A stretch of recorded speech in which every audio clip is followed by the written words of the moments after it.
Hello. Thank you, thank you. Yeah. Hello.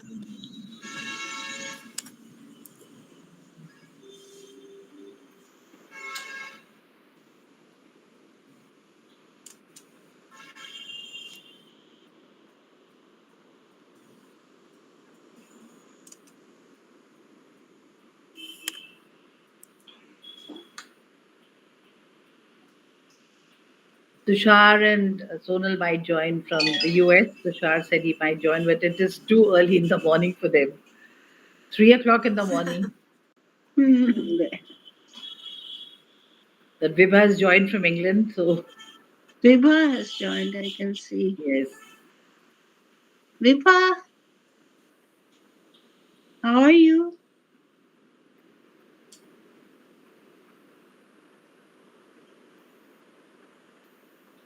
Um, Sorry, there's some problem with my camera. There's always some problem. But namaste, all of Hello. you, and Hello. Hello, Vibha.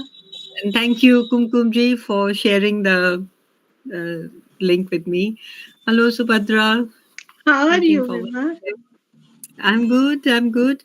Are you? Where are you? You're in India right now. We just I had just the. came back. Yeah, I came back on the 26th. I was at the AAA in Toronto. Okay, okay, okay. Yes, Hmm. Toronto. Yeah, Last year also you were away at this time. last year. Yes, but Yeah, yeah, I now, remember. yes. Yeah. And even the year Vinay was not, I mean, Yeah, then I both those years I was in the US.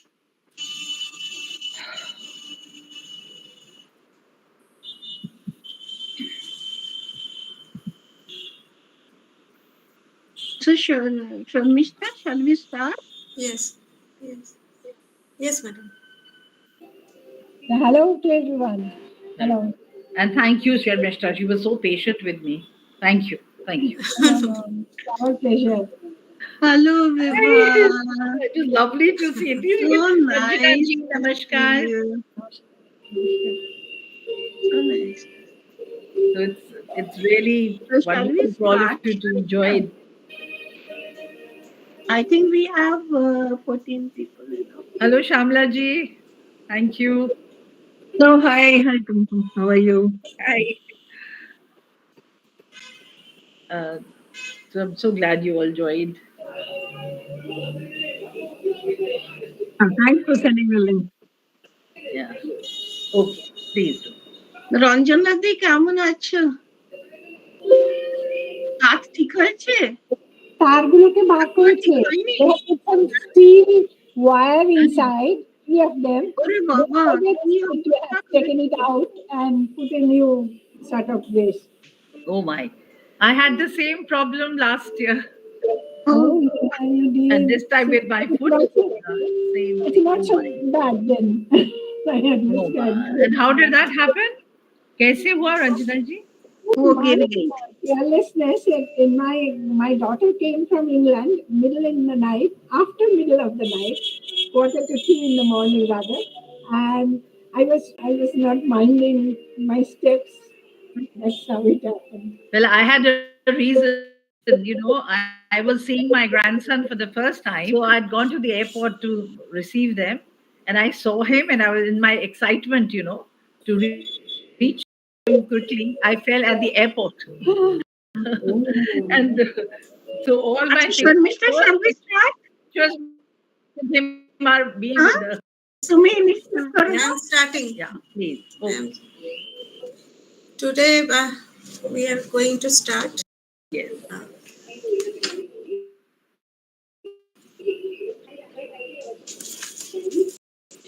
I think all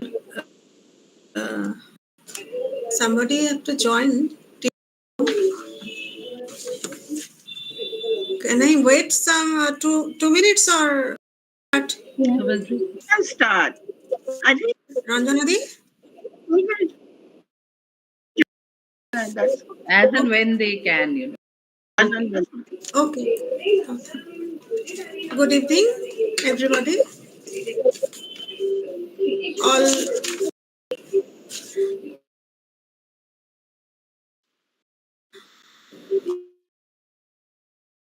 all the very this today's lecture. Express my uh, homage in memory of Professor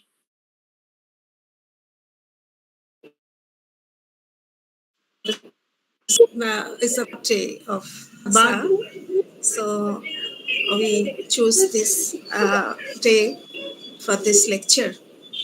Uh, and we are assembled here uh, online to recollect his work and the illuminating teaching experience, expertise in the field of anthropology. Uh, Here, uh, Kumkumji is here, and respect to Professor Shubhadra Mitra Channa and Professor Ranjana Rai and all the respected guests here. Uh, Greetings to all of you. We are grateful uh, to him that for him, or Professor Srivastava only, Kolkata Society for Asian Studies could achieve a little experience to work with Anthropological Survey of India. So I mentioned that today we are organizing this third lecture in memory of Professor Vinay Kumar Srivastava, the teaching of anthropology facing the challenges, a tribute to Vinay Kumar Srivastava. Uh, the lecture will be delivered by Professor Shubhadra Mitra Channa. Professor Channa was his colleague in University of Delhi. I am introducing her briefly. Uh, she is a retired professor, Department of Anthropology, University of Delhi in 2016, was the senior vice president of IUAES, International Union of Anthropological and Ethnological Sciences, from 2018 to 2023, and former chair of the Commission on Marginalization and Global Apparate, IUAES 2013 to 2021, and chair of the Commission of Anthropology of Women, IUAES 2009 to 2013. Research interests are in marginalization and identity studies, gender, cosmology and religion, environment and urban communities, and landscape. Publications include Gender is South Asia 2013, Cambridge University Press, Life as a Dalit, edited by with John P. Mancher, Mencher, 2013, edition. The Inner and Outer Selves, 2013, Oxford University Press, and Gender, Livelihood and Environment, edited with Marilyn Porter, 2015, Orient Black Swan. Anthropological Perspectives on Indian Tribes, 2021, Orient Black Swan, and Religious Pluralism in India, Ethnographic and Philosophic Evidence, 1886 to 1936, edited with Lancy Lobo, 2023, Routledge. Recipient of Charles Wells Fellowship, visiting professor to Kyoto 2001, visiting professor MSH Paris 2002, University of Kentucky 2012, visiting professor Center for Afro-Asian Studies, Bahia, Brazil 2018. Taught human rights at the University of Calcutta, as a visiting professor, also visiting professor at the universities of Calcutta and Central University, Hyderabad, Kannur University, Kerala, and North Bengal University in India. The president of the Indian Anthropological Association for 5 years and editor of the Journal Indian Anthropologist 2000 to 2014. Editorial board member of MAN, the Journal of the Royal Anthropological Institute, recipient of the S.C. Roy Serving Teacher Award from Delhi University 2016, author of more than 80 scholarly papers. Now, I am just introducing Professor Ranjana Rai, the chairperson of this lecture. Dr. Ranjana Rai is former professor and emeritus fellow, UGC of the Department of Anthropology, University of Calcutta. She had her education in Calcutta University and Hawaii University.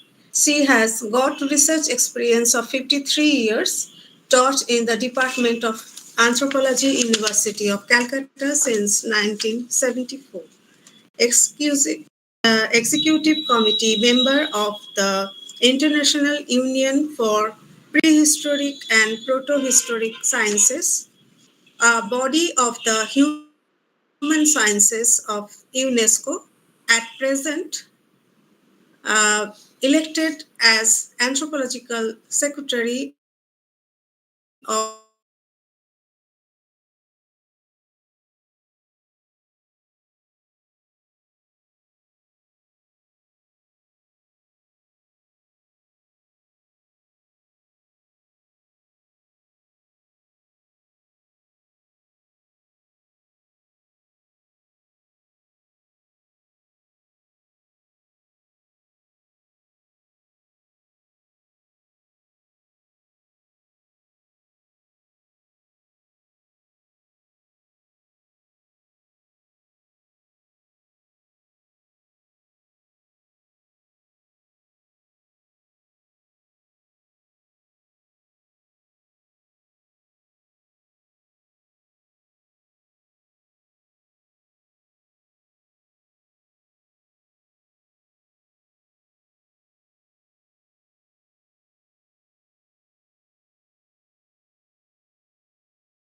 Union for Prehistoric and Protohistoric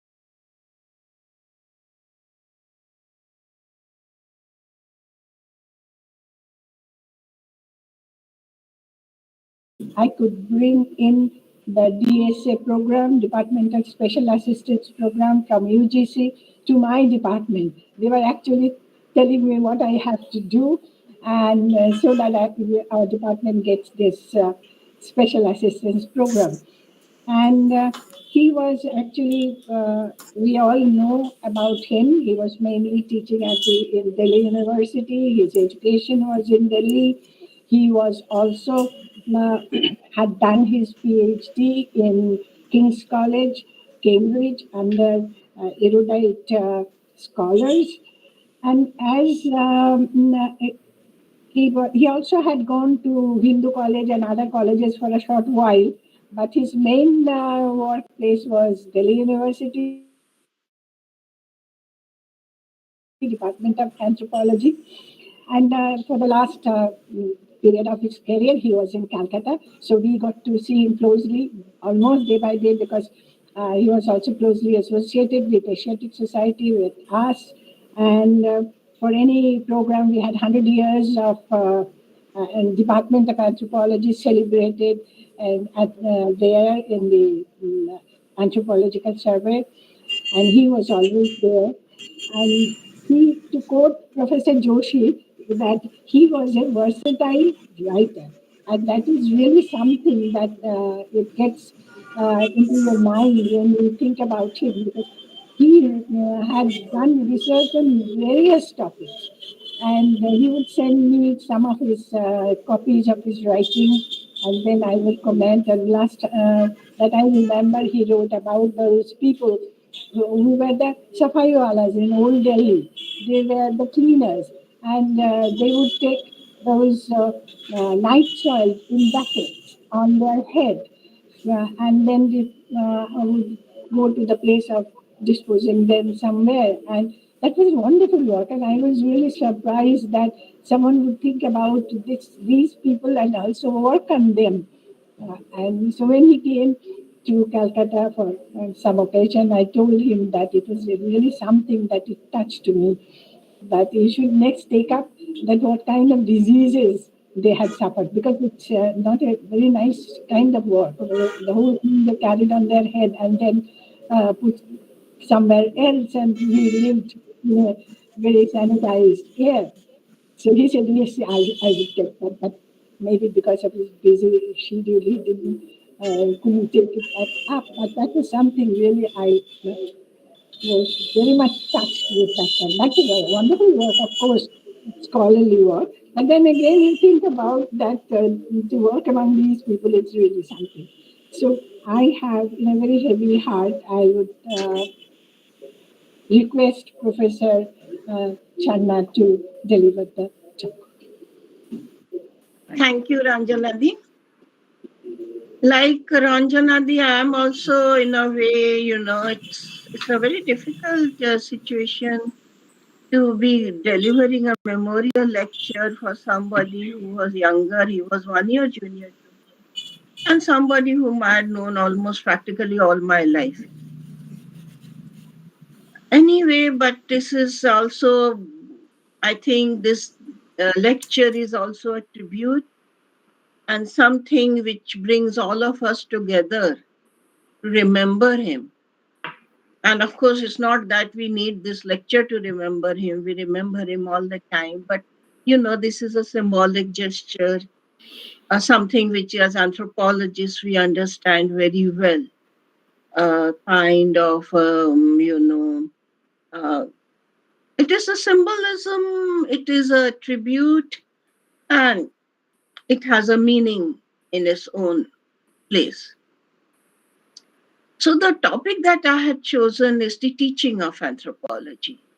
Because apart from whatever academic work, writing that Vinay had done, Vinay was always known as an outstanding teacher. And as teachers of anthropology, which of course I have never been taught because he was junior to me. So I've never been taught by him, but I have, you know, inputs from his students, and I have observed him teaching in class as well as a colleague and also as a teacher. I have shared that experience of what it really means to have taught in that department for so many years, and also being teaching a subject like anthropology. Now, as we know, anthropology is something, a discipline which is very close to our own lives. It is while, and this is the way in which I think uh, anthropology is a living subject. It is not something which is only learned from books, but anthropology is something that we learn from our day to day lives. So, this is what it is all about. It is the life experiences, the behavior of people, the social interactions, our everyday experiences of walking the streets of the city, our everyday experiences of interacting with each other. That is what anthropology is all about. And I think a true teacher of anthropology is successful when he or she is able to relate whatever is written in the book, the theories that we teach, the philosophies that we draw upon our teaching, into the into this existential real life experiences of being human beings in interaction with each other. So it is about human beings. It is the science of humans. It was called. I mean, we always laughed at, the title Science of Man and incorporating women. Yes, But history. now, for our feminist version is to call it the science of human beings. And a second challenge for us had been, and for any teacher, I believe, because teaching is communication. So, communication is a two-way process. What we are telling is also dependent on how we say it, is dependent on who is Yes. and who are our students. And I'm saying this because I have personally had a experience of teaching to students other than in India. So I have had students from US where I taught for some time, and I found and it some experiences were actually very comical, some experiences were surprising. That how the same thing or the kind of things that we teach are received in so many different ways. And in this way, I think that when we teach, we should be very, sensitive to what we are teaching and how what we are teaching reaches or is received by those whom we are teaching. Like in anthropology in Delhi University, we get a majority of students who are actually not from Delhi. We get a lot of students from Bihar, from Orissa, from West Bengal, from the Northeast. We have had a variety of students who come from rural areas, from tribal areas, from small towns. And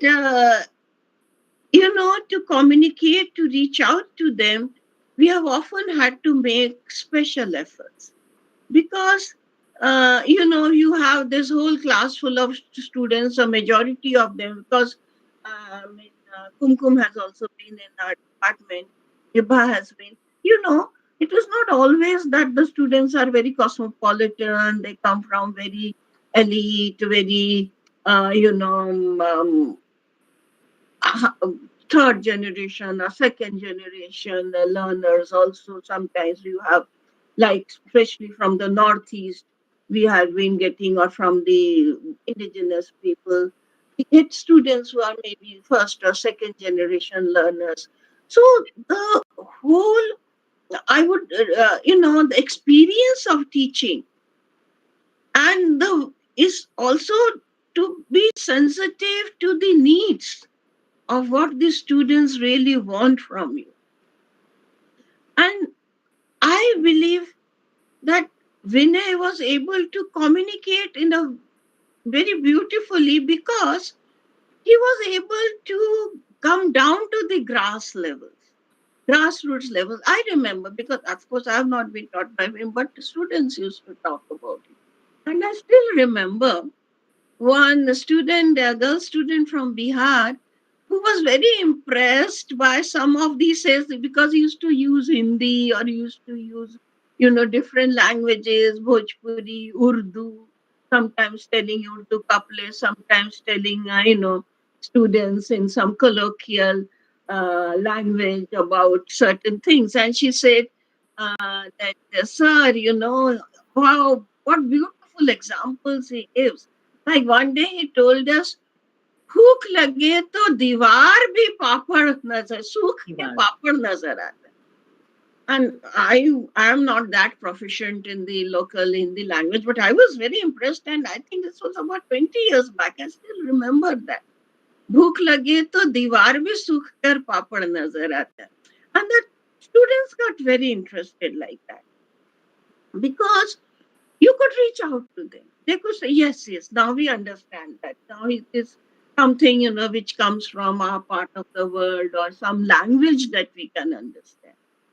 Now, and you saw also the syllabus and the kind of things that we teach.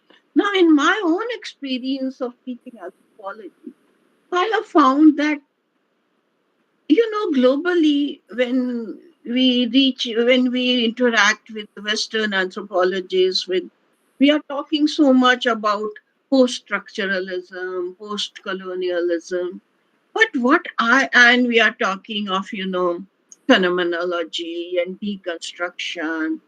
But, and we say that, oh, structural functionalism, it is an ancient, not, no longer suitable for studies. I understand that theoretically, yes, it is not in it is in its classical in a way that we cannot no longer talk of structure, or we can no longer, but still there are, we cannot throw the baby out with the bathwater. There were, even in classical anthropology, and I am very happy that in our department we never left the groundings, the founding fathers.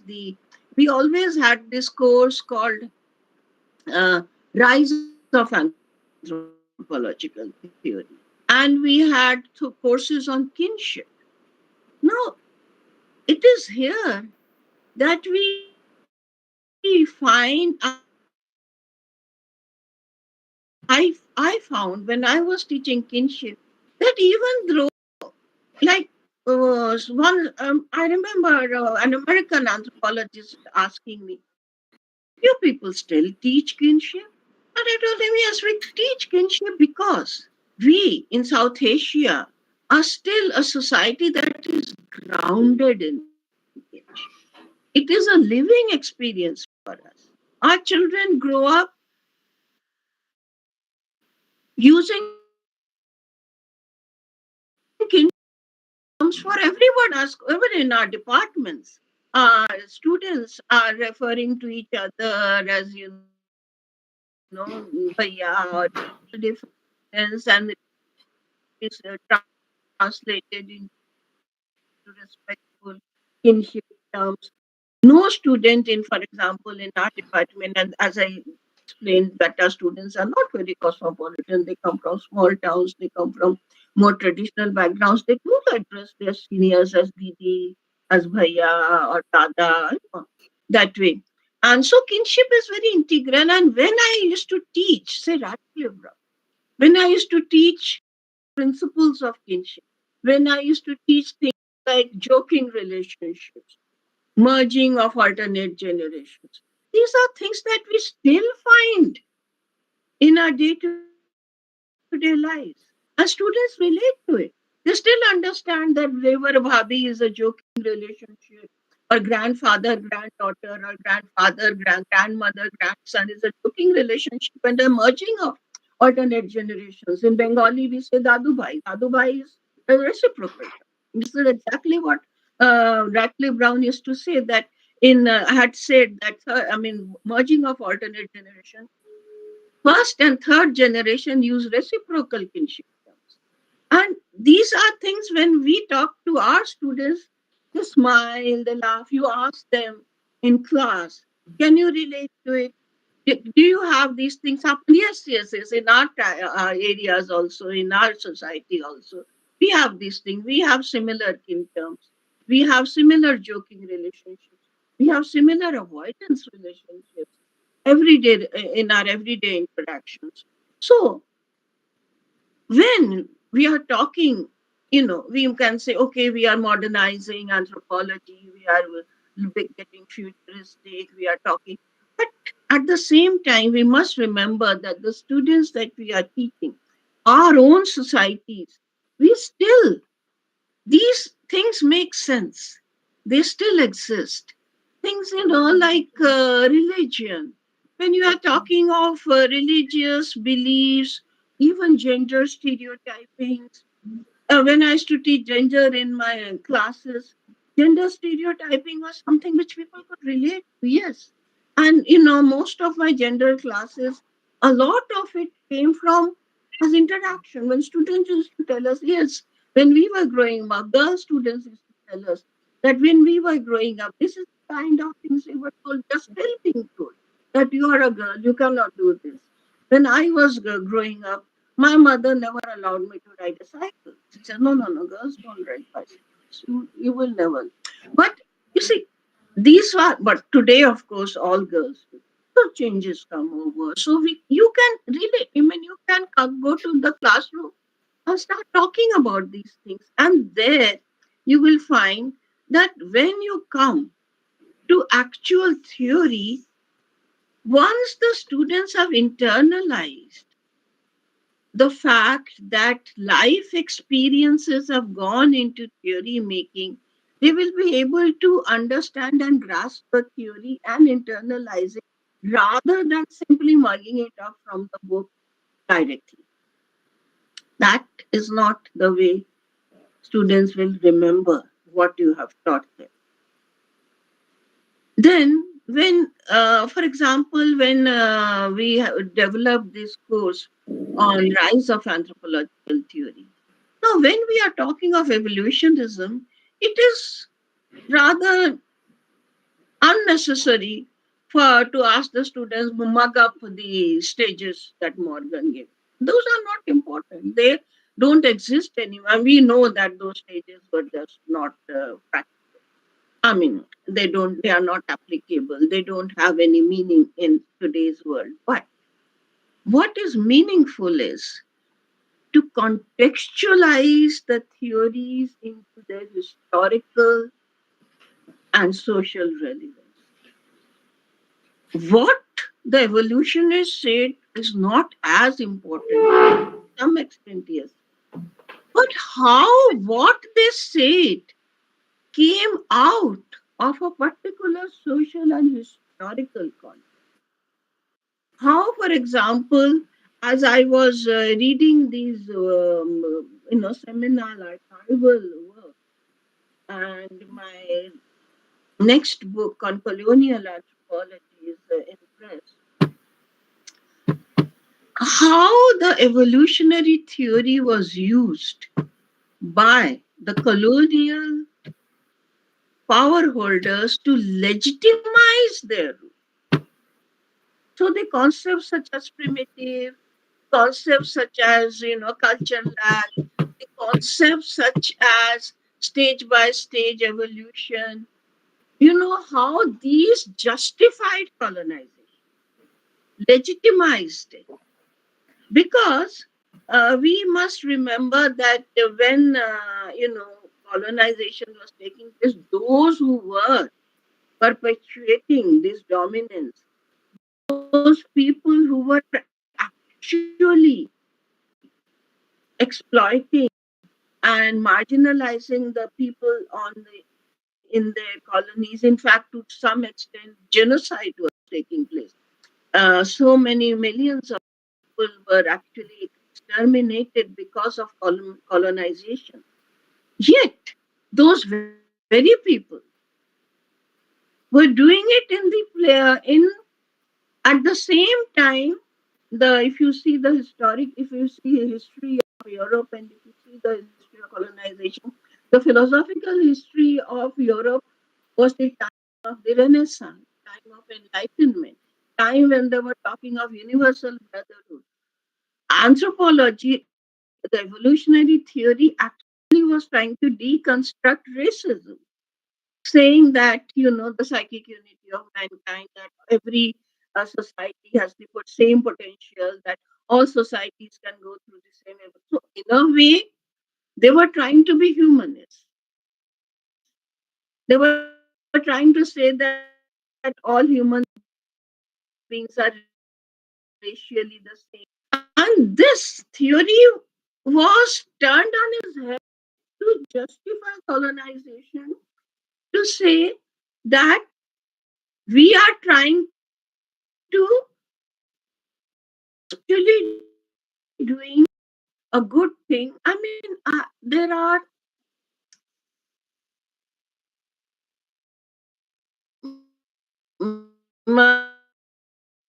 colonial theory. that colonization is beneficial for the colonies, for the people. Because what we are doing? We are bringing our superior culture to them in order to speed up this process of a cultural evolution. To make them jumpstart, from primitive to savage, they can become civilized because we are here and we are colonized them and we are going to educate them, we are going to spread our culture. No matter in that process if we kill more than half of them.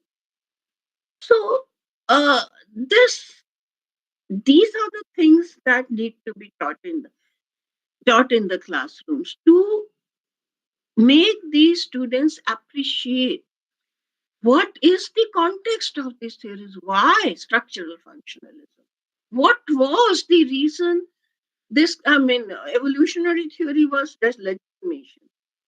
Structural functionalism comes after that to now whitewash the effects of colonization.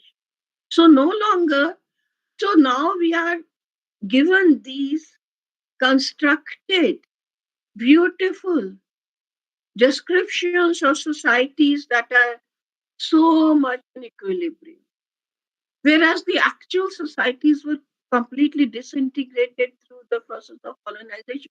You know, the criticism of Radcliffe Brown's Andaman Islanders is that that is a construct which he got just from interviewing a few people when, at the time of his writing this book, most of the Andaman Islanders had died out. They were decimated because of the impact of colonization. And you see, in asides, in other places, for example, Radcliffe Brown has mentioned that all that rituals about, death rituals, of course, but birth rituals. He never saw a real birth because the population had come to such a low level that hardly any births were taking place because clans had died out. Because no longer the people could follow the rules of marriage, the marriage rules by which they could actually find a mate and produce a family. So this is not something which is written in Andaman. When you read it, it is a beautiful literary piece about, the function of rituals, about the function of puberty rituals, when in actual times no children were being born, no puberty rituals were taking place. So these were all constructed from interviews. And interviews also when the person is sitting in a tent wearing a topi, wearing a hat, and he's calling people over to his tent and interviewing them. So there is already an established power hierarchy where people are, if you read Harmendorf's books, Harmendorf was supposed to be have been a friend of the Nagas, but they he himself writes that they used to address him as Ang meaning a chief. And he says that in trying to supply him with his food, the village practically ran out of chicken because they were probably trying to feed him chicken every day, but they didn't have so many. I mean, they didn't have a chicken factory like they have today. There was no commercial production of chicken. The chicken was just household, being raised in the households, couple, two or three, four, five numbers. And the village actually ran out of chicken trying to feed Hammondorf. So these things are something which need to become alive in the classroom. This is to tell the context of theory making. Theories, because these are social theories. These are theories about people. These theories are also products of certain power hierarchy. When we talk of deconstruction is not simply a theory. Deconstruction is a theory contextualized in the deconstruction of power hierarchies in the post colonial world. Because Europe lost power, Eurocentrism then became a point of criticism. This Eurocentrism was not recognized during the colonial period. It was only in the post colonial period that now we are talking about Eurocentrism. When we are talking of decolon or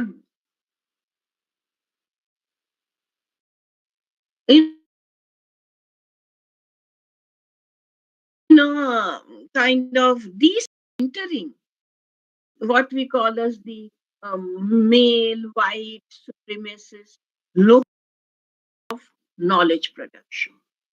That is possible, you know.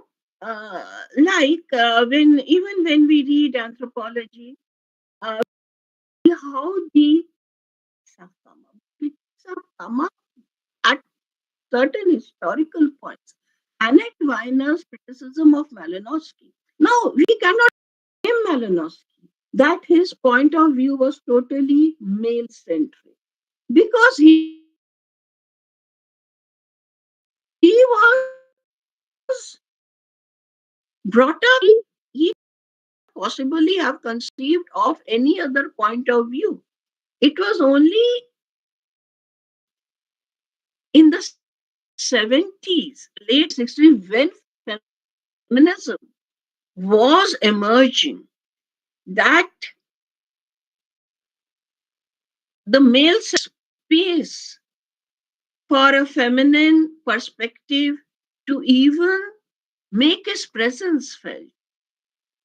And she was able to see that the women's work or the women's world was neglected, was not even observed because to a person totally socialized in a male world, the female world was invisible. So, the important part of teaching of anthropology specifically, though I would say, if we really broaden it out, maybe the same things could be, and I'm sure it is being taught in the same way as as perceived in other disciplines as well, including the hard sciences like physics and chemistry, because we do have a deconstruction of physics from particle physics to quantum physics. Quantum physics is of a very different nature. It is again a deconstructed worldview that we are talking of, a deconstructed vision of the universe that we are talking of. So, content of what we teach is not simply to be interpreted from what is written in the syllabus. Because in India, at least, we have not yet developed the kind of detailed syllabus teaching that is being developed in the West, where you have to identify every reading, every portion of a reading, everything that the entire the detailed content is given. Here we also, and this is in a way it is also good because then good teachers can interpret the syllabus in ways that they can, make it more meaningful. So teachers like Vinay Srivastava, and also, uh, give bringing in. I mean, when I talk of syllabus, it was Vinay, and of course there were others like Dr. Channa. Even I did. We have brought in new content into the syllabus. Vinay introduced new papers, medical anthropology, urban anthropology. Dr. Channa introduced ecological anthropology, psychological anthropology. Now, that way, Delhi University was in fact pioneer. I remember people coming and asking us for our syllabus for, say, ecological anthropology because we were the first to introduce. We were the first and probably the only first department to introduce psychological anthropology. Medical anthropology, the first. Urban anthropology, I still don't know whether how many departments are teaching urban. This was introduced by Vinay Srivastava. I introduced gender, comparative study of gender. So, our efforts at introducing new um, uh, um, so topics into the syllabus.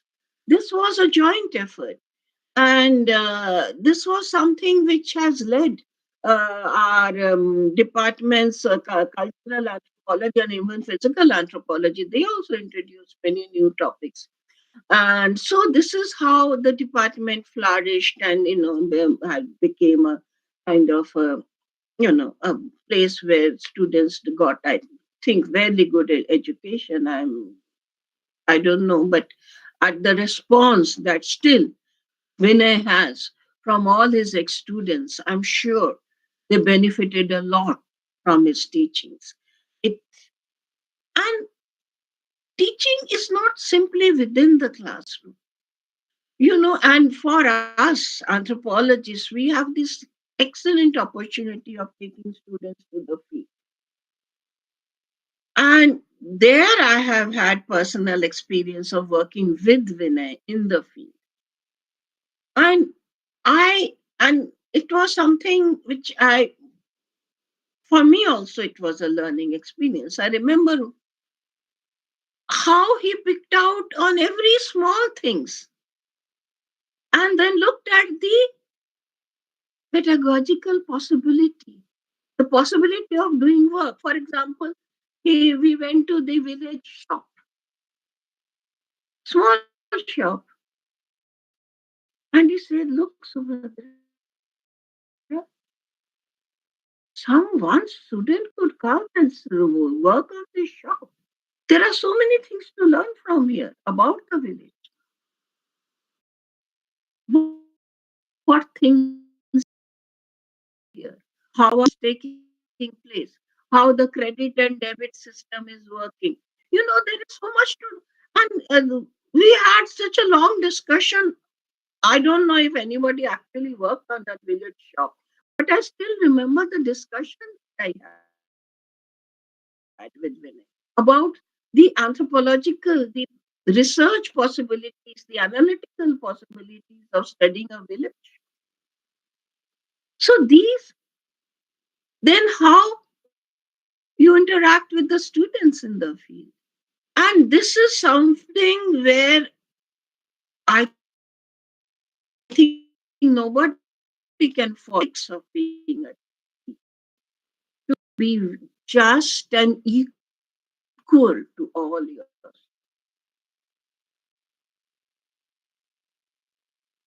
And unfortunately, this is something which, some teachers do have this tendency of, paying more attention to some student, leaving out the weak students. But with Vinay, I had seen he would actually, if at all he had to pay more attention, he would pay more attention to the weaker students. He would pay more attention to the student who came from a very marginal. He sometimes he actually mentored some of these students. He made special efforts, and he also made them feel comfortable, like talking to them in their own language. Hindi में थोड़ा colloquial Hindi में बात करना, bring in a little bit of a Bhojpuri, and he made them feel comfortable, made them feel that they could interact and they could also do something in life. It is not that because you don't have a background of a English, having we are studying in an English medium, or you are coming from a rural or from a marginalized area, you have no potential. I have tried to do the same thing with my students also. I don't know how much I've succeeded. They would be able to say more. But this fairness, this equality, this ethics of treatment of students is something which Vinay had always followed. I have never seen him being, more favorable to some, less favorable to anybody who came to his room. He was open for anybody to come and discuss anything they wanted. He never bothered who this student is, from rich or poor or whatever, and went out of his way to help them wherever he could, especially if they had some weak area, some weak point. And this, I think, is a very integral aspect of being a teacher. Does not mean you just go and, narrate something in class and come out. Teacher means that you mentor. You are a mentor. You are a nurturing person. You have to nurture the good qualities. You have to bring out what is the potential in your students. Unless you are able to bring out the potential, unless you are able to support them where they need support, I don't think you can be a good teacher. Vinay did this extremely well. He was so supportive, so nurturing of his students, of his PhD students. And sometimes I used to even disagree with him. I said, no, that student doesn't seem to be having, that PhD thesis is not so good. He used to say, Subhadra, this is one step. Let them take this step. हो जाने दो PhD, कोई बात नहीं, doesn't matter, थोड़ा नहीं है अच्छा. But maybe he will do something or she will do something better in life once they have this, you know, asset with them. Like, he was, in a way, very generous, I would say.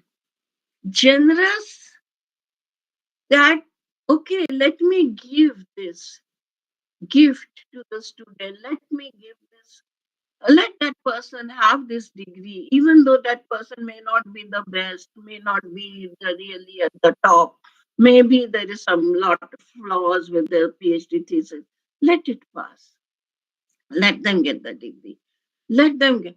I mean, that empathy, that generosity, that sensitiveness to the needs. Chalo, person is not coming from such a good family, needs financial, हो जाने दो, job मिल जाएगी. These are the kind of things that I have seen with him. Where at times he used to even overstep the boundary of, academic excellence. कि नहीं, हमेशा ही academic excellence नहीं भी है. चलो, that person may have certain needs. That person may need a job. Let me help that person. So, that a personality which was holistic, a personality which incorporated not just intellect, not just dry intellect, a personality which incorporated sensitivity, generosity, humanism, and relating to. I mean, even getting a telephone connection for my home in those days, it used to be very difficult to get telephone connection. Everybody didn't have a phone. In those days, to get an MTNL, about, I'm talking about 30 years back or more, 40 years back, he would even go out of his way, try to get me a telephone connection and things like that. So as a teacher, when I pay respects to him, I do not think of him only as an, I think of him as a human being. And this is a lesson which I think all young teachers who are here, I have seen some names who are young teachers here. Please remember, a good teacher also humane teacher. Try to be humane with your students. Try to teach it, look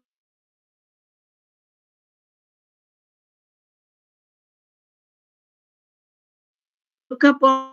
as equals. on them not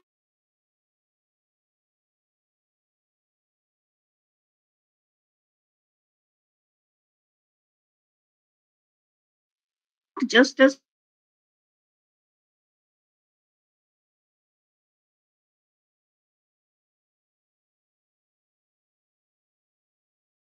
to look at also my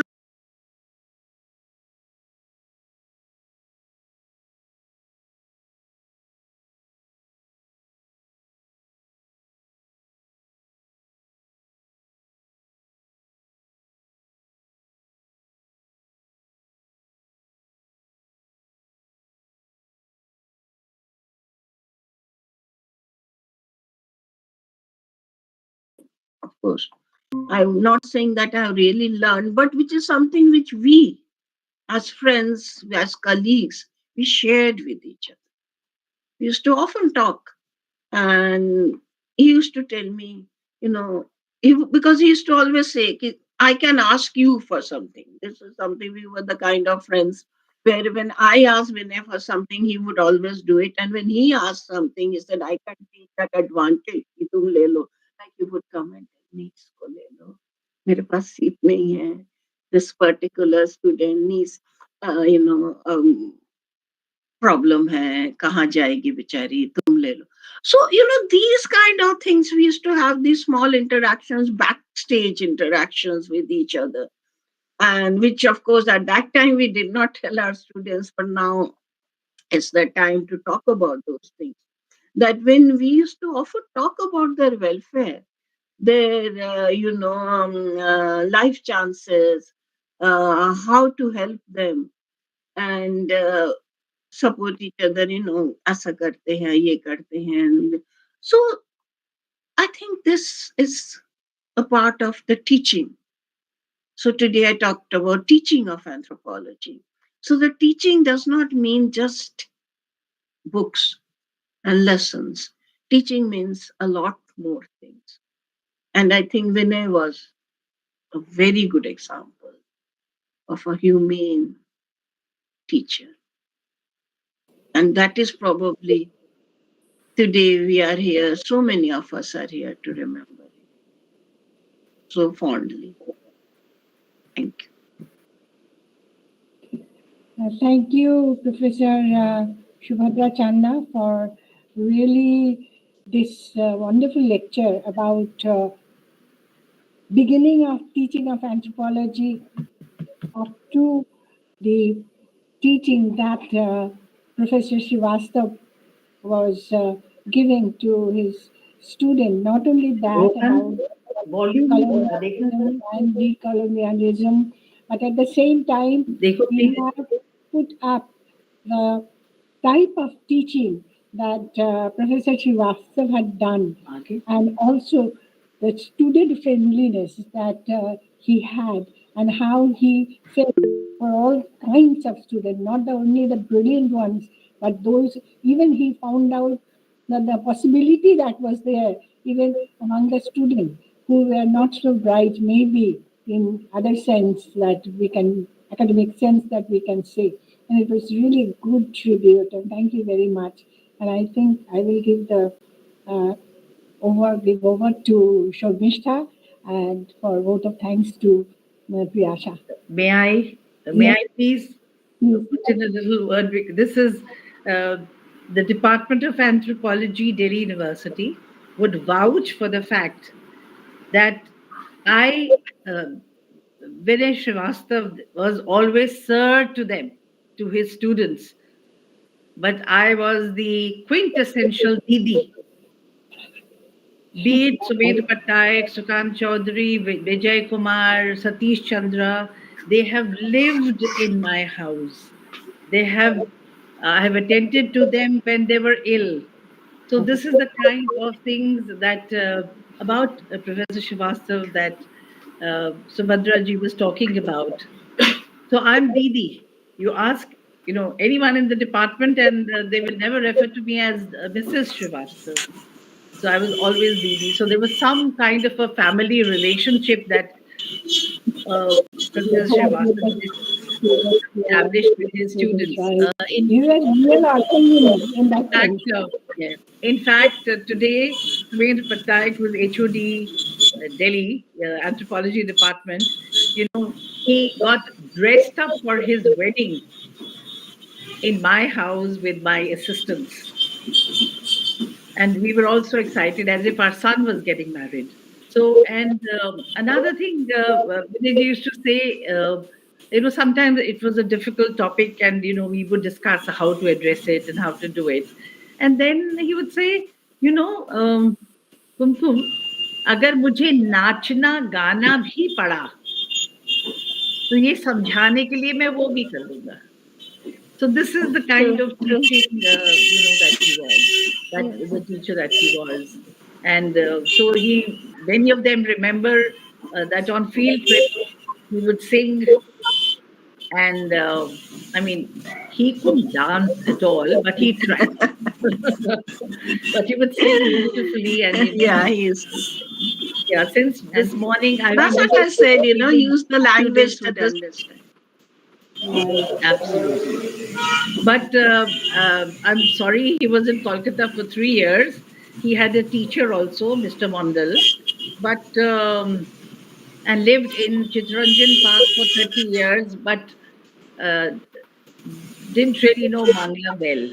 Although he sang in Bangla, he sang Tagore songs, but uh, he got confused between many things. And I was told later that the lady thought that he was telling her that he loved her, though he was telling, I mean, he meant that he liked the way she worked, you know.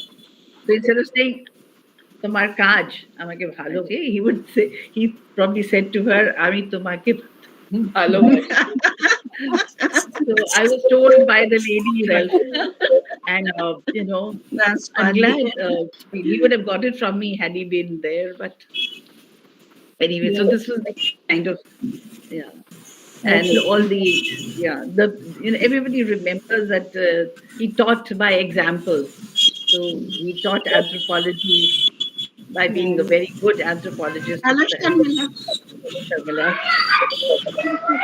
Hi. This is on a very lighter note, but he was my teacher. He taught me anthropology.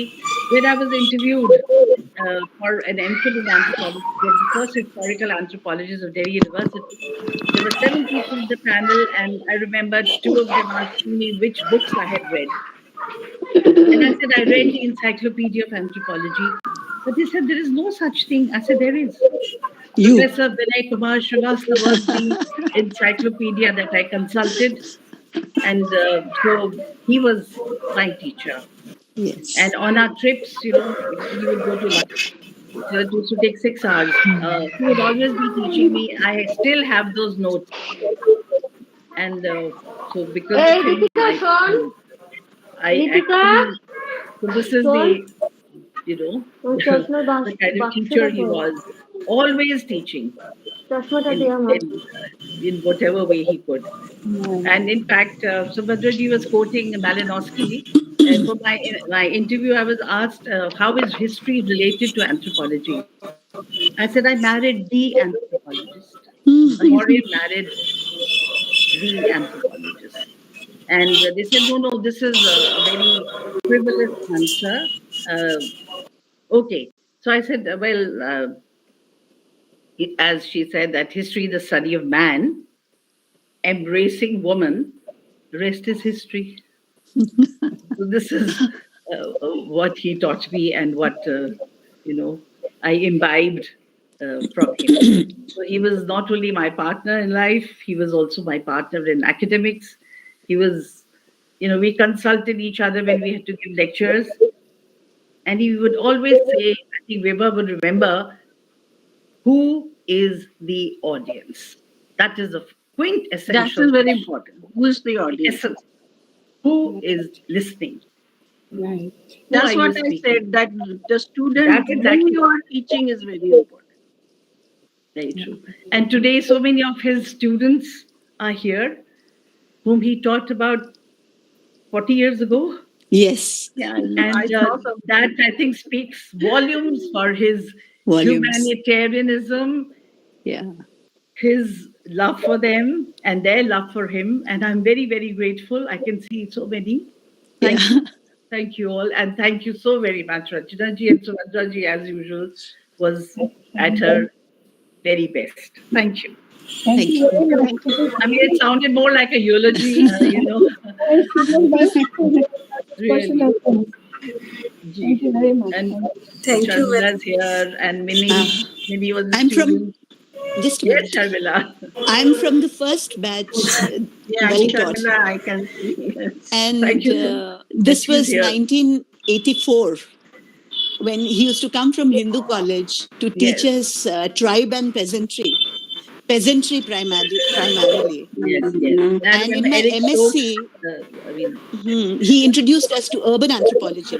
So yeah, that's when ma'am, Subhadra ma'am was talking about urban anthropology, we were one of the first ones to hear from him. So we have absolutely fond memories of Dr. Srivastava. We can never, never, ever forget him. student that whom I met did over so many years would tell me that sir always somehow brought you into the Yes. any lecture he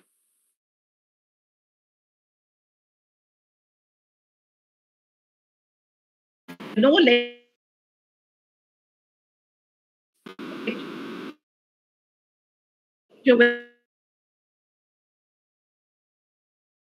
went without mentioning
auras, but we give shades to everybody else who comes to us, comes under us. So How true. like that, teachers are Thank you, like madam. that. Now we Thank you are very at much. the Thank you, end of dear. this Yes. Now we would session. yeah, On And behalf of the Kolkata Society for, excuse me, yeah, all of Shavasha you is going to give.